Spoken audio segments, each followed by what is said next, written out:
एक समय की बात है। एक राज्य में एक प्रतापी राजा राज करता था।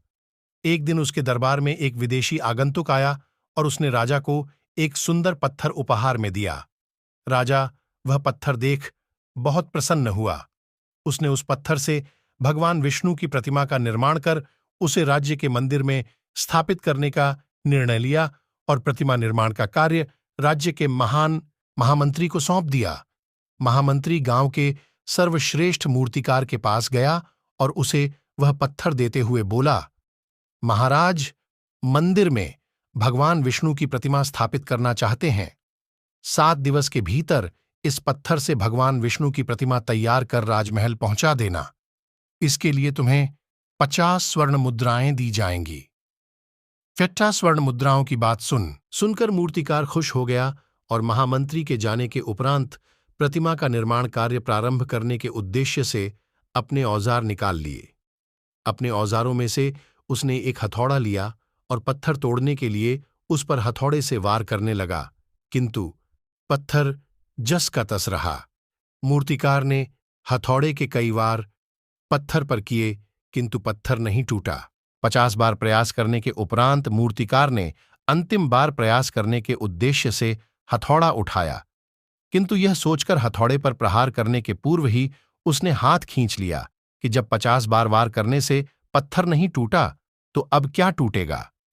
वह पत्थर लेकर वापस महामंत्री के पास गया और उसे यह कह वापस कर आया कि इस पत्थर को तोड़ना नामुमकिन है, इसलिए इससे भगवान विष्णु की प्रतिमा नहीं बन सकती। महामंत्री को राजा का आदेश हर स्थिति में पूर्ण करना था, इसलिए उसने भगवान विष्णु की प्रतिमा निर्मित करने का कार्य गांव के एक साधारण से मूर्तिकार को सौंप दिया। पत्थर लेकर मूर्तिकार ने महामंत्री के सामने ही उस पर हथौड़े से प्रहार किया और वह पत्थर एक बार में ही टूट गया। पत्थर टूटने के बाद मूर्तिकार प्रतिमा बनाने में जुट गया। इधर महामंत्री सोचने लगा कि काश पहले मूर्तिकार ने एक अंतिम प्रयास और किया होता तो सफल हो गया होता और 50 स्वर्ण मुद्राओं का हकदार बनता।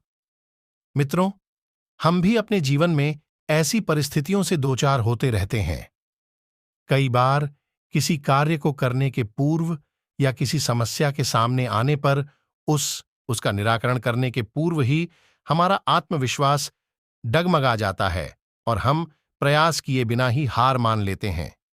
कई बार हम एक दो प्रयास में असफलता मिलने पर आगे प्रयास करना छोड़ देते हैं, जबकि हो सकता है कि कुछ प्रयास और करने पर कार्य पूर्ण हो जाता या समस्या का समाधान हो जाता। यदि जीवन में सफलता प्राप्त करनी है तो बार बार असफल होने पर भी तब तक प्रयास करना नहीं छोड़ना चाहिए जब तक सफलता नहीं मिल जाती। क्या पता जिस प्रयास को करने के पूर्व हम हाथ खींच ले वही हमारा अंतिम प्रयास हो और उसमें हमें कामयाबी प्राप्त हो जाए।